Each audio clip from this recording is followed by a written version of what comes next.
Hello, everyone. It's 2 o'clock. It's time to start our webinar of the week. So following a lot of questions on projects, tasks, things like that, this week, we're going to devote our webinar not to actually planning a lesson, but taking a look at those great methodologies, project-based learning, task-based approach. We're going to take a look at that and see what activities we can use to implement project-based learning and task-based approach in our lessons. I already need some water. We barely started and I'm already drinking water. So PBL, TBA, project-based learning, task-based approach. They can seem very similar. They're not. They're not. There's a clear difference actually in the name. Project-based learning, task-based approach, project and task. What's the difference? How does that influence what we do in class? Well, the key is in the name, project versus task. I'll start with task-based approach because task-based approach is more is more similar to what maybe traditional classroom environment can look like. I'm thinking particularly of the communicative approach classroom. The whole goal of a task is to put our students in a situation where they have a clear communication goal. A project can be composed of a lot of tasks, actually, and not especially just tasks. A project is broader, larger. A project, we are giving our students some kind of real-world connected series of tasks that are going to lead to an end product. You see, that's the key difference. If you're preparing a task-based approach lesson, you probably already have actually, because a lot of production activities are very similar to tasks, to the tasks that you will encounter in task-based approach. So when thinking about tasks, the first thing we think about is the communication goal that our students are going to try to achieve in that activity. And this shapes our lesson. Our lesson is shaped around the communicative goal. It can be things like choose a restaurant, choose a movie, agree on something, find a compromise. The clear articulation, the target that we're setting ourselves and the students is to achieve this communication goal.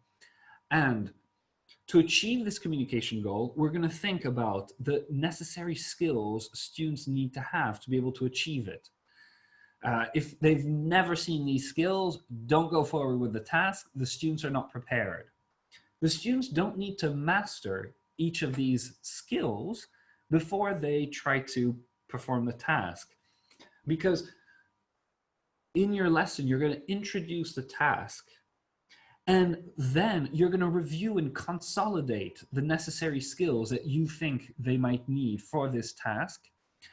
Finally, students are going to perform the task, and you're going to have both some self-evaluation and some assessment by the teacher. And this is going to shape future lessons. So we said, for example, agreeing on something, compromising. Well, what necessary skills? We can think of this for different levels. First thing I think of are conditionals, for example. If you do this, I'll do that. Yeah, but if you did this, that would be a problem. If you had told me earlier, there are a lot of conditionals that can come into play in a task involving negotiations, finding a compromise. But it can also be simpler for lower levels. A compromise can surround the future tenses, for example. What are we going to do? What if this happens? What if this happens, like in the idea of future tenses, the future tense clauses? Well, when we go there, we'll do this. I don't know about that. So we need first to think of the communicative goal we're trying to achieve, the students are going to try to reach. Then we think of the necessary skills that might be useful here. We review and consolidate them. Students perform. We have some self-evaluation, some reflection together, and some insights from the teacher. So this is really task-based approach. We're centering the whole session around the communicative goal that we're trying to achieve. Now, I said project-based learning is, well, projects are broader. Projects are usually actually composed of multiple tasks, not just tasks. Why? Because when we're preparing a project-based learning lesson, we don't start with a communicative goal. We start with the project. What are we going to make our students achieve? And a project, there are different kinds of projects. A project can be like some kind of essential question that students are going to need to investigate and present, discuss, present, things like that. It can be things like, I like this one, I've done this with students. How accurate are Russian stereotypes? And so, well, I'll go in details after. It can be an essential question like that students are going to investigate, or it can be a broad project that has no communicative goal whatsoever, like design an app. Now, you can imagine that with the young generation, design an app project is golden. You will always engage your students by designing an app. But there's no, where's the education in there? You can ask yourself, what's the point? If I just tell a parent of my students just before the lesson, oh, so good English lesson today. Yeah. Oh yeah, don't worry, we're gonna have a good English lesson. We're gonna design an app. Why, what for, what's the point? The project is there to provide students with great practice and also self-analysis. So they're really developing not just their language. And project-based learning is broader than just language education. So, for example, design an app. How accurate are Russian stereotypes? The project starts with this, okay? And then we're going to design a plan. How are students most likely going to achieve, going to fulfill this project? So how accurate are Russian stereotypes? This was a lot of fun. Well, first we needed a list of common Russian stereotypes. So in different groups, students prepared that. They investigated together.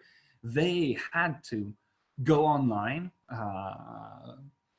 find out different Russian stereotypes from different corners of the world. So first, the students compiled a list of Russian stereotypes.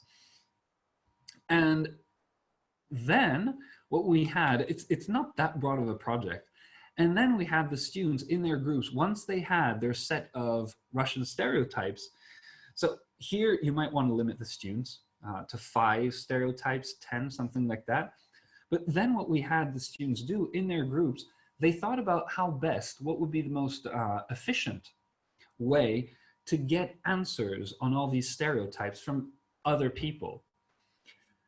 So what's the most efficient way? Who are we going to ask? Are we going to limit this to the students of the class? And in this case, the project can be achieved in one session.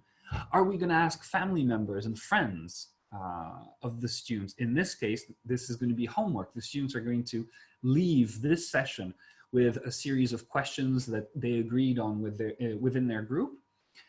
And they're going to ask their family and friends and compile that at the next session. So what's the most efficient way? Who are you going to ask? What's the audience? What other questions did they discuss? We discussed what's the most efficient way. What's the most, how to get the most sincere answers. I had the students discuss amongst themselves, what's the difference if you ask a group of people or if you ask the person individually? They thought about that as well, and some groups decided to have both, to ask both certain groups of people what they thought of this Russian stereotype. So they were going to ask Russians in groups whether they thought this Russian stereotype was accurate. Do you have a pet bear? Do you play the balalaika every day? Things like that. It was a lot of fun. So they asked certain groups and they asked people on their own. So you see this project, I designed a plan. I first thought about the project, then which steps were going to be interesting for my students to fulfill the plan, fulfill the project. And based on that plan was the sessions. So you see, it really doesn't center around a communicative goal. It doesn't center around any target language that me, the teacher, I might want to introduce. I, the teacher, am going to be very flexible and have to adapt in the lesson. I'm going to become more of a coach in a session based on project learning. I'm going to assist each group in their fulfillment of the task. And as I do so, we can work on perfecting certain target language that I identify they need to develop. So there you have it, two big differences between project-based learning and task-based approach. Task-based approach is more centered around a communicative goal. Those are great activities. I find most production activities nowadays are basically tasks. We give a student a clear task to achieve. They have a goal. They need to communicate with another student to achieve this goal. And the session, the lesson itself, is going to center around the target language you identified to achieve this task. Project-based learning, the sessions and the whole idea center around the project, designing an app, for example. So let's take a look at a few activities. Let's be more practical. There are a bunch of activities that I'd like to show you in this webinar.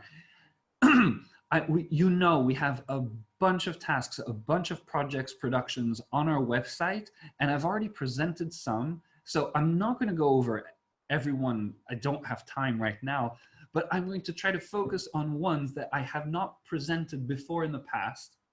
So if there's a name of a project here that you see that really inspires you, but I don't explain it in this one, is probably because I did in a previous webinar, all right?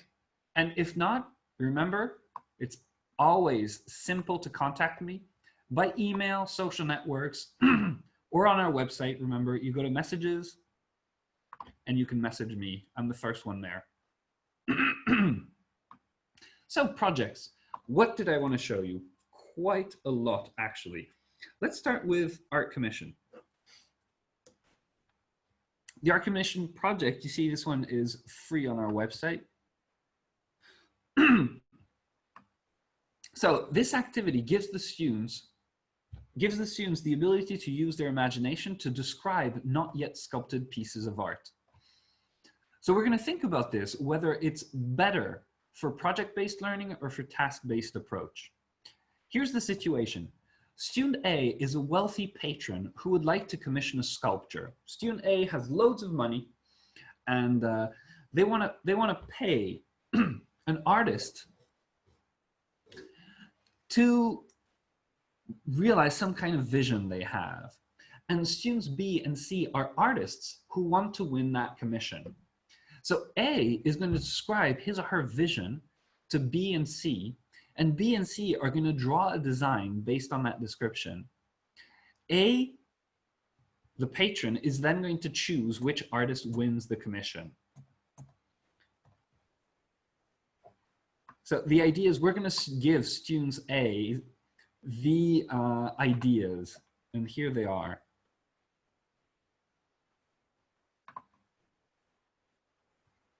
There we go.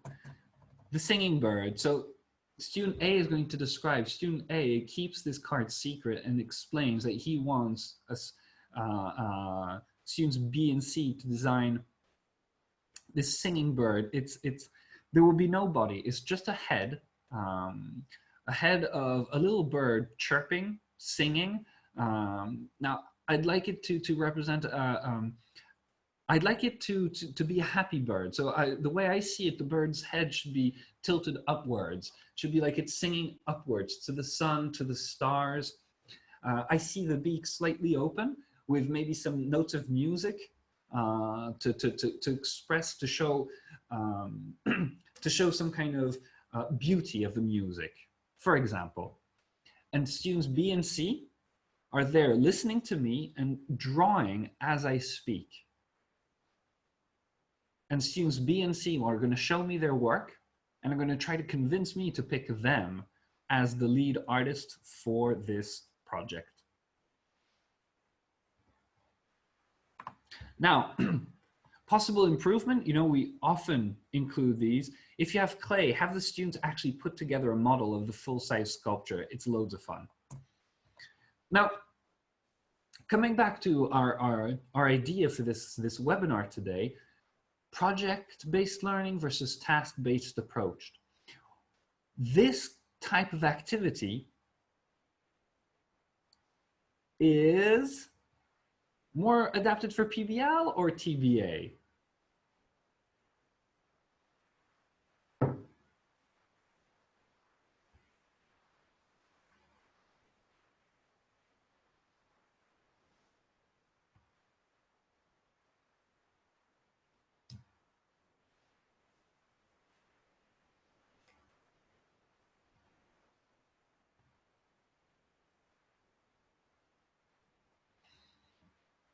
All right. Well, I agree. This activity is clearly targeted at describing. So this activity is clearly more readily adapted as it is to task-based approach. We have a clear communicative goal, describing something, and understanding, because students B and C have to understand. So describing something, being understood. Student A is actually the person working here. B and C, as they're drawing, they're actually the kind of exam of the description of student A. I know it'll depend on how good of a drawer students B and C are, but overall, generally speaking, we're not asking them to make any complex, there's no Mona Lisa basically in our sculpture cards. Don't worry, it's not that difficult. So the communicative goal is the center of this activity. We're focusing on descriptive language. It works like a charm. I really love this. For describing, it can be words of adjectives, things like that. It's very, very nice. Students really have fun with this activity. And you can have a second round where students think of their own ideas of sculptures and pass it along to the other groups. It's loads of fun. This could be used, this task activity could be placed in a broader art commission project, of course. I would see it this way, as a project where the students are going to set up a new museum for the city. And the art commission task is going to be part of that broader project. That would be a project. As it is right now, we're talking about a task. We're talking about a task-based approach project. Art commission. I love art commission. I want to show you now something that is going to be very similar in terms of target language, clearly descriptive language. Let me show you, please return. No, there's going to be two, page 2. Please return, where is it? There we are. I really like please return. So the name already sets the tone. This activity gives the students the opportunity to use much of the language they know, including past, present, and future tenses. It's ready adaptable to various levels. Situations. Students have lost something that is very important. They need to get it back.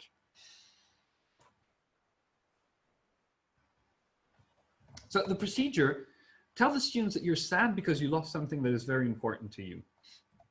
Show them the example poster. Poster template, poster example, there we are. We've got a weird sense of humor sometimes, don't we? Please return, lost, favorite brush. I don't really need a brush anymore, but okay. Well, it's not a hairbrush. Favorite brush, made of pink wood, decorated with gold. It's a gift from my great grandma, okay? Dear as a memory. I last saw it on February 12th in my purse when I was paying for the groceries and food supermarket. 3 Oak Street. Reward, $5,000. That's how dear it is to me. That's how dear it is to me.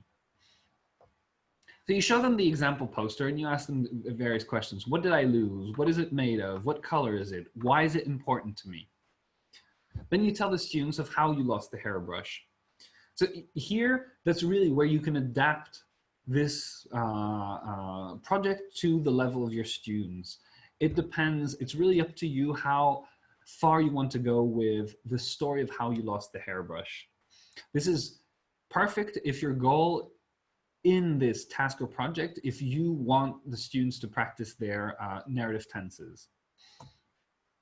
Then point to the money on the sheet. What is this? They need to themselves understand the concept of reward. If you give me my brush back, I'll give you this money. And then each student or group of students gets a lost item card and a poster template. Students make posters with the following information: what they lost, what it looks like, why is it important, and a reward. So the poster template is right here. Please return blah, blah, blah, and the reward. And the lost item cards. These are different things that they might have lost. Again, this is clearly a very good communicative activity. Students are going to communicate a lot. It's great. But are we talking more PBL, project-based learning, or a task-based approach? Here again, I would say it depends on you, the teacher. So what do you think? Project-based learning, task-based approach?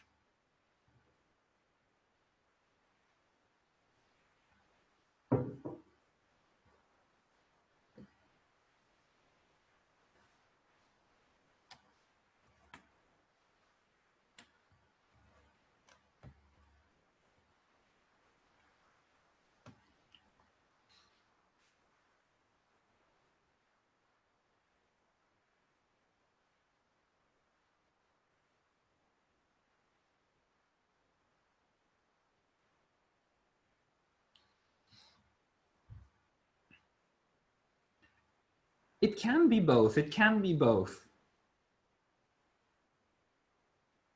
So yes, there are different target languages that we can focus on. The previous activity we saw was more directly linked to one specific target language.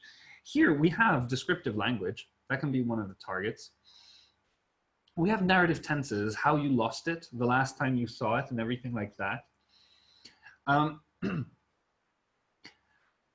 But you have different target languages that are possible and different communication goals at different points. I mean, at one point you can have student A and B have a dialogue where student B calls student A to tell them they found their thing and they need to set up a meeting. That's again a whole new task.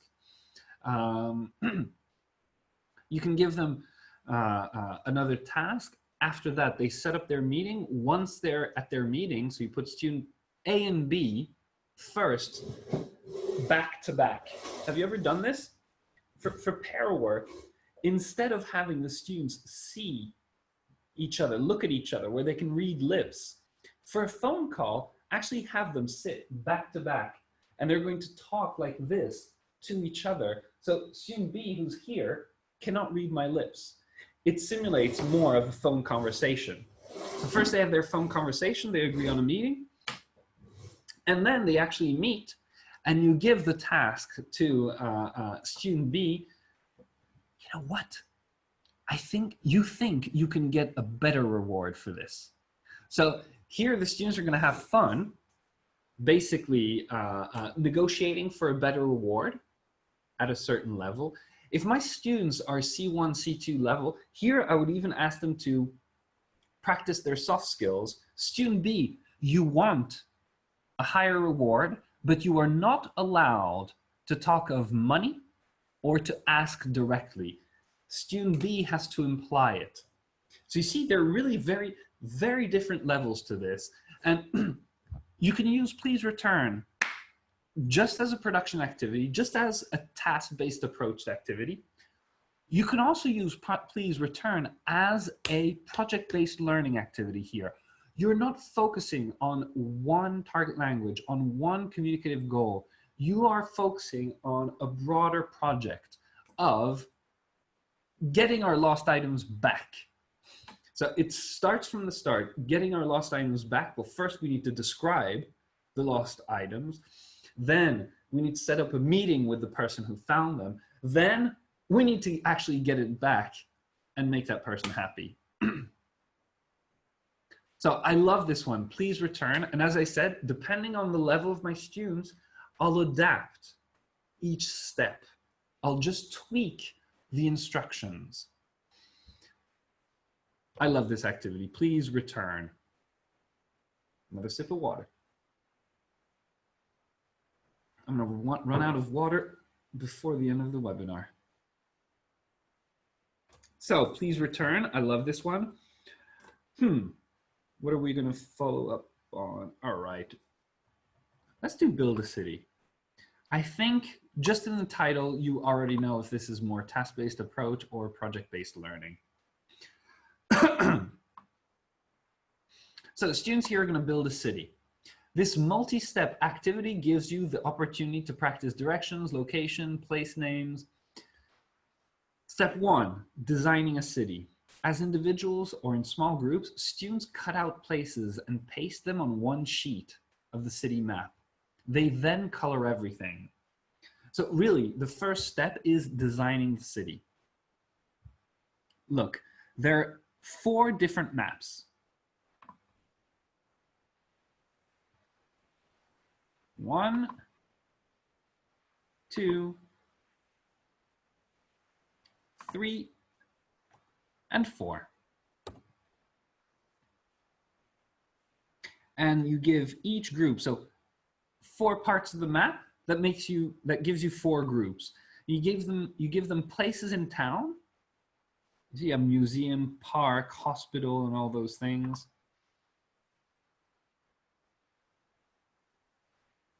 Pharmacy, cafe, I see a stadium. The students are going to cut these out and place them on different parts of the map. Step 2, combining the map pieces. Students combine the 4 maps of the 4 parts of the map together to make one big map. You don't specifically tell them that at the beginning, but actually, yes, the 4 maps fit together in this way. 1, 2, 3, and 4. The numbers are already on the maps, so it's very easy, and you can actually glue them together so that they stay put. Then you can go over, so depending on whether you've already taught them directions or not, you're gonna have flashcards for directions. That's for the whole part of, as I say always, whenever we learn something new, the engine part of the language, the hard skills, vocabulary, grammar, we need to automate it. We need to make it automatic. So here you have flashcards with directions, turn right, turn left, go straight, stop, things like that, and pictures to associate it with. All right? Take your second right, take your second left. It shows you, you have the cards. So you can use these cards here. We have all these different games, memory game, reaction game. I'm not gonna go over them. I've done so before in a number of webinars on vocabulary. Step 4, giving directions. So student A takes a card. Those are location cards. And this is where they start. It's at the top. Everyone should have a starting point on the map. And then A takes another card and doesn't show his or her classmates. A gives direction to that place on the second card. Other students follow the directions and finally say what the second card is. That new location is the starting point for student B. Student B takes another card and doesn't show his or her classmates. This time B gives instructions to the new point. All students have to follow it, etc., etc., etc. It's lots of fun. There are a lot of activity extensions you can do. This was focusing on the target language of giving directions. But the students can come up with a city name, a city flag, a population, where are they, and different areas. Okay, people are going to live around here. This is a residential area. This is going to be a commercial area. We're going to have a lot of shops and things like that. Top industries. What are the industries? You need an industrial area as well. Things to do in your free time in the area. Why tourists visit. And students in the end can actually compile a tourist guide, a guide of the city, a website for the city. So, project-based learning, task-based approach, where are we here?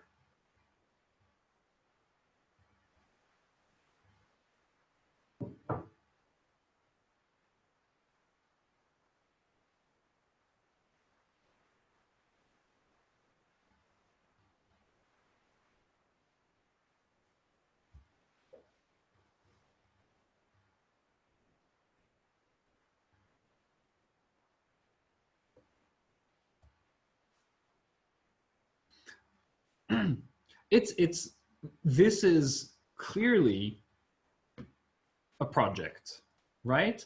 Project-based learning, that the students are building a city. There's no clear communication goal.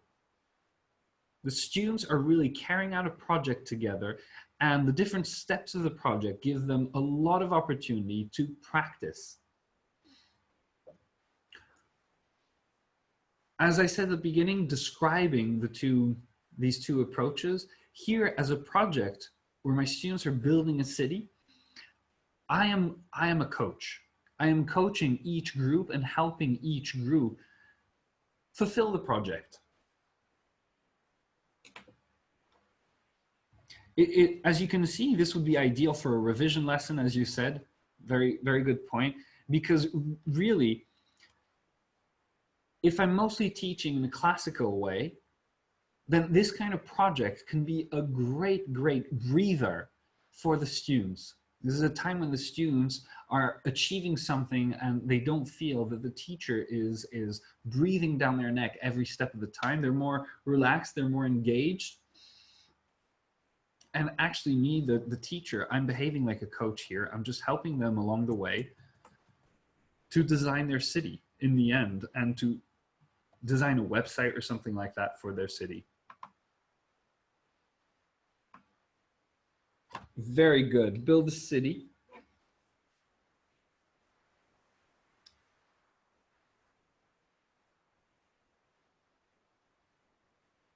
All right. I want to show you ghost stories now. I'm in a bit of a creepy mood. All right, ghost stories. This activity, really, I love it. I actually used this last week. So in this activity, the students are going to have the chance to practice talking about the past. That's what's always fun about ghost stories, that everything is going to be in the past. The person is dead. So what we're going to do here is the students are exploring an old castle together and they meet lots of different ghosts. The ghosts tell them their stories and students have a limited time to talk to each ghost before they go off to a ghost party together. So yeah, it's probably a lot of inspiration from fictional books and movies of late. Here's the procedure. So what's the most interesting place you know? And you show them the castle picture. We included the castle picture here with all the materials. You elicit from the students, who lived in castles, what did they do there, who goes to castles today, is it different today from before, what's the difference? And then you tell them a lot of friendly ghosts live there.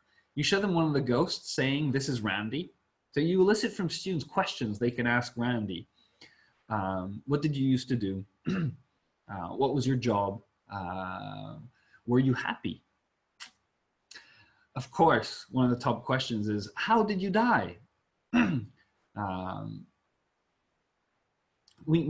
must be some inspiration. I'm picturing clearly, you know, nearly headless Nick from the Harry Potter universe, when he explains how he died and why he's not headless Nick, he's just nearly headless because, well, it was with a blunt axe and the executioner didn't finish the task well, so his head is just dangling like that from a little piece of skin left.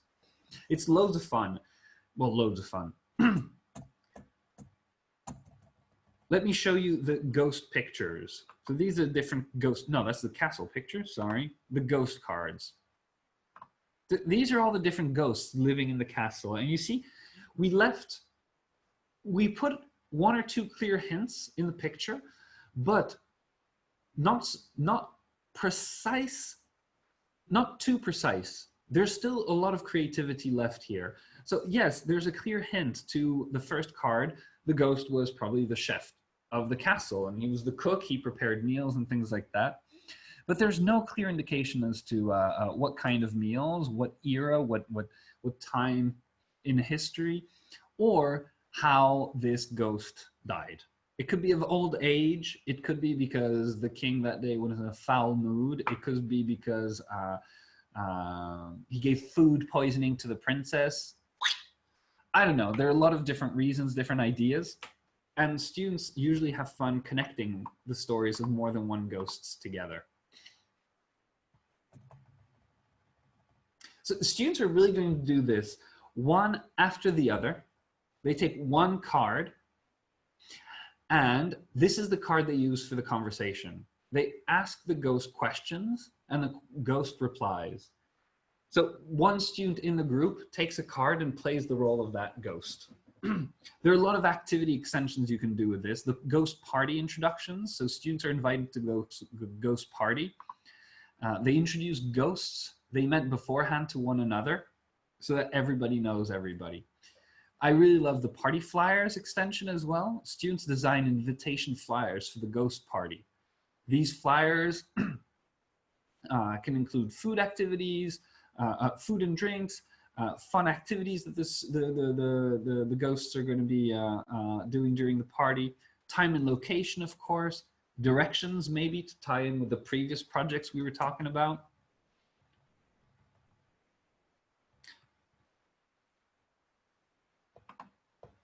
Just to show you, this is the castle, clearly medieval, and so here are the ghosts. So again, coming back to our original question from the beginning of the webinar, project-based learning, task-based approach, where are we here on the spectrum?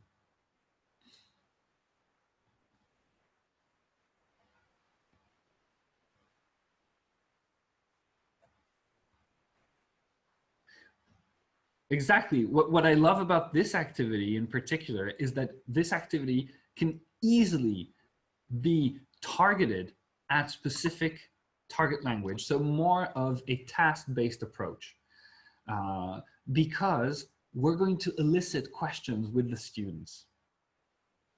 So here, the teacher can guide the students towards the questions of that target language. If you're focusing on narrative tenses, for example, you're going to focus on how did the ghost die? If you're focusing on present tenses, you're going to focus the questions on the routine of the ghosts today.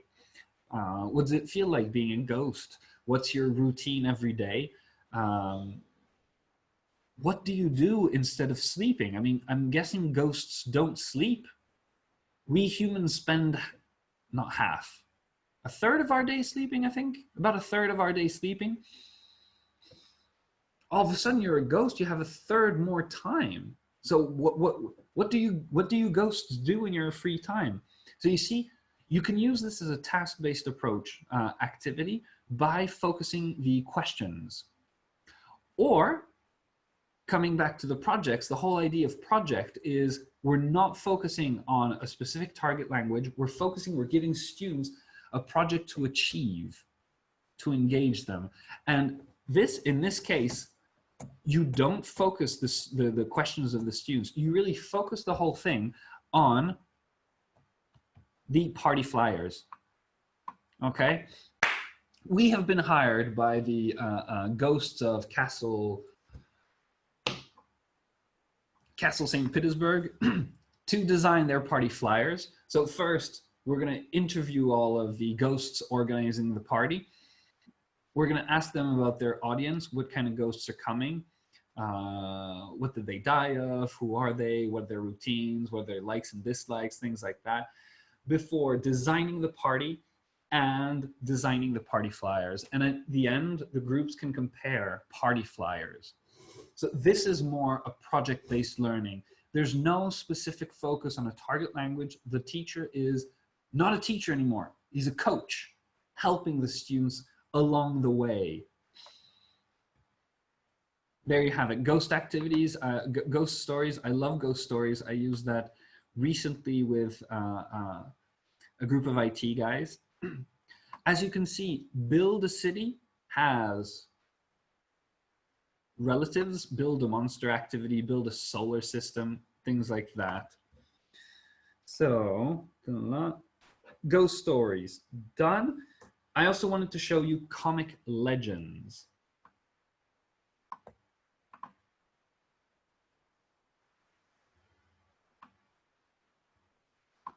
Connick Legends, there we go. So this is another project of ours on our website, and we're gonna think, is it best adapted to project-based learning,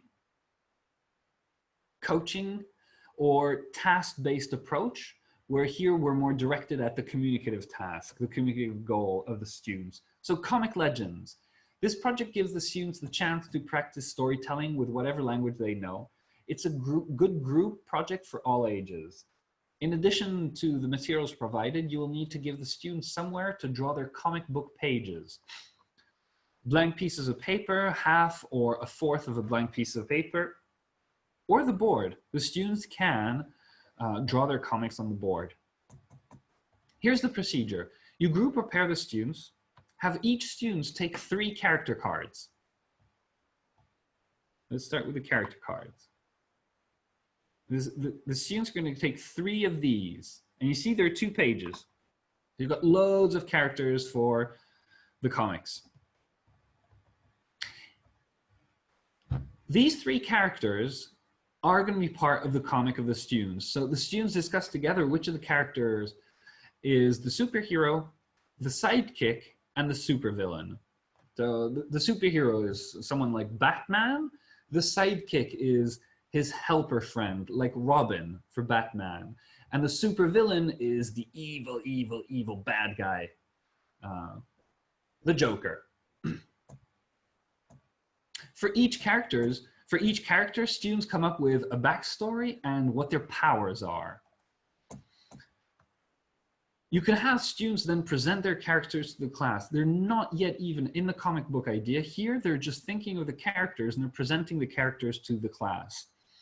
This is basically just pitching a general idea of a fantasy universe.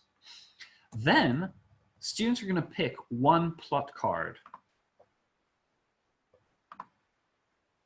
So these are possible plots. Thieves steal a valuable antique. A scientist creates a time machine. This one. A vampire wants to live among humans. Interesting. Someone's grandma turns out to be a spy. So these are the plot cards. That card describes the plot of a comic book that they must write. Students come up with a story for their characters within the plot of the plot card, okay? The plot card that we're giving them is still generally broad. The whole idea, always remember that the best way to stimulate creativity for students is actually to give them a small boundary. When there's no boundary whatsoever, there are basically too many choices. It's only natural. The human brain is kind of overwhelmed by just the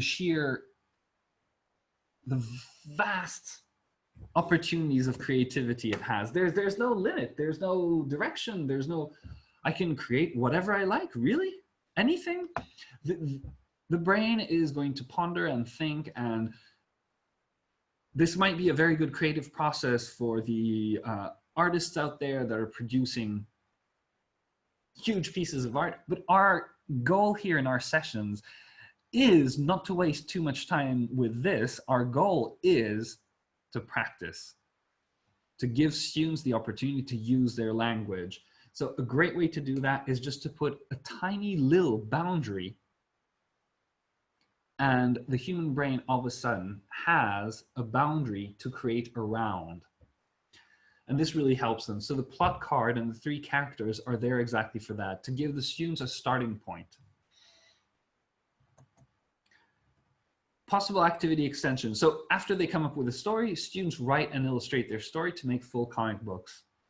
Activity extension. As an extension, students can then pitch their comic book stories to each other. It's a bit like they're trying to sell their idea.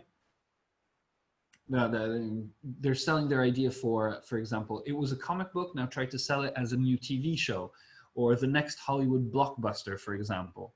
So student A is trying to sell their comic book, and student B is Steven Spielberg, for example. Another great activity extension that I love is students act out a scene from the movies of one of their comic books.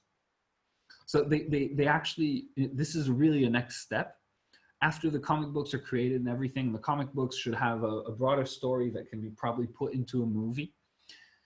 They sell this movie idea, and then once the movie idea is sold, they can think about which actors they want, which movie directors they would like to participate on the project. And they can end up actually writing a script.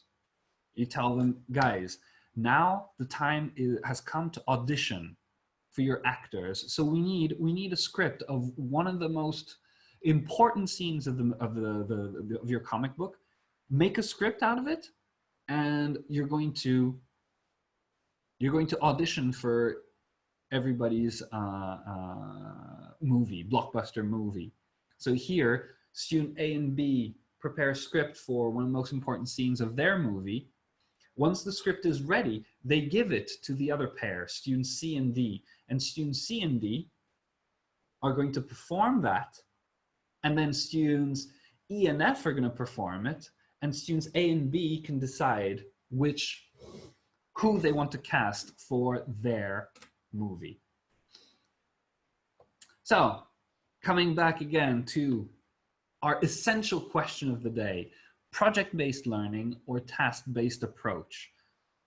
What is this activity more adaptable to? Amazing, I still have water.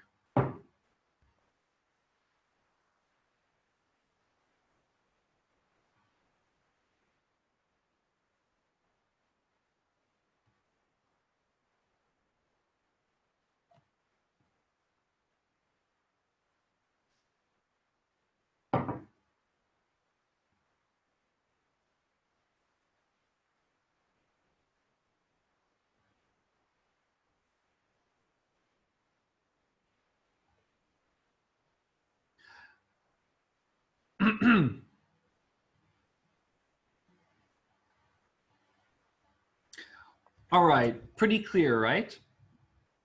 So this Connick Legends, you're absolutely right.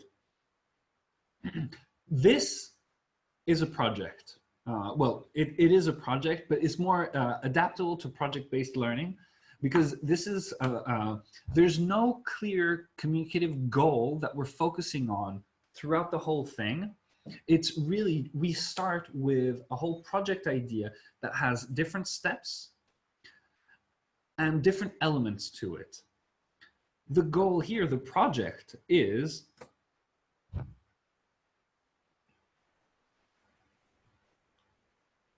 Yeah, to make a comic book, exactly. Make a comic book, sell the rights for a movie, and then cast actors, for example. So this is really a project. And again, here coming back to the whole idea of the webinar, the teacher is a coach.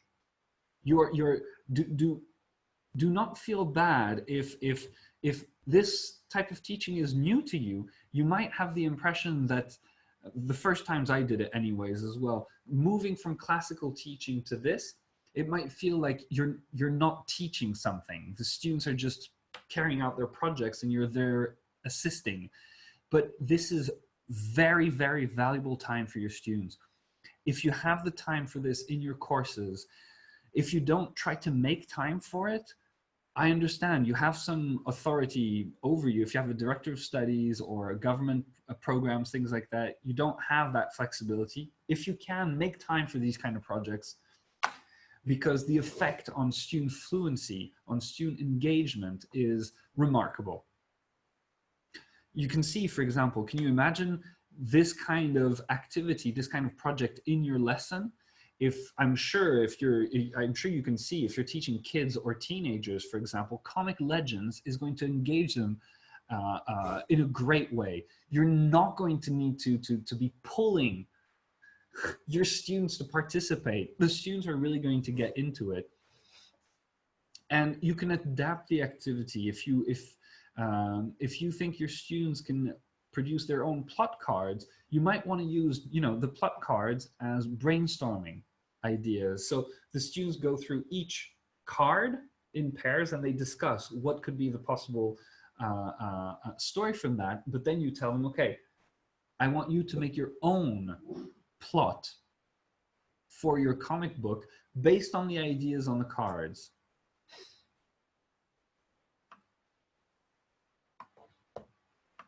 So there you have it. Those are the couple of projects I wanted to show you today, and the whole idea of thinking about our lesson preparation, knowing the different methodologies that are out there. So today we were focusing on project-based learning, the whole idea of giving students a project, making them realize something. There's actually something physical, something, they have a product at the end and they're proud of this. Sorry, give me a second. And they're proud of this. Task-based approach, it's a task. It all surrounds the communicative goal that you give to your students, and you adapt the lesson around that. It's a bit like a production activity in the end. There you have it. If you have any questions about this, remember, you can always email me back. You can send me a message right here on the website. I mean, the first thing you see is Antoine Mark here in the recipients. And I'll get back to you this week for our next webinar. We'll continue our webinar series for all resource education teachers. So have a great week. I hope you find time to use one of these projects in your lessons. We did Please Return, Art Commission, Build a City, Ghost Stories, and Connick Legends. We have a lot more. You saw there 3 pages of projects and everything. On that note, I wish you all a wonderful Tuesday. Have a great week, and talk to you or see you this weekend. Bye-bye.